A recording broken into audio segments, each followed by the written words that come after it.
Kaixo, Ilenia Baglieto naiz eta Arrapasankin da jauseko coacha izango naiz.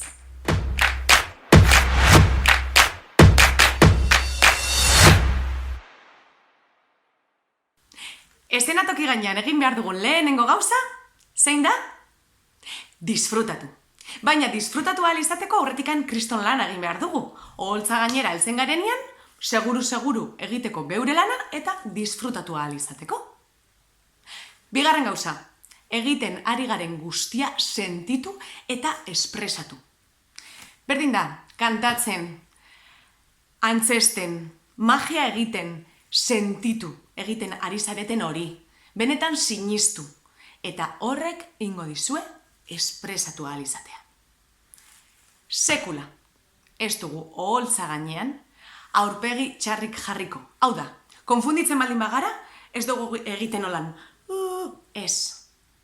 Konfunditzen baldin bagara, aurrera jarraitzen dugu, indar gehiagorekin.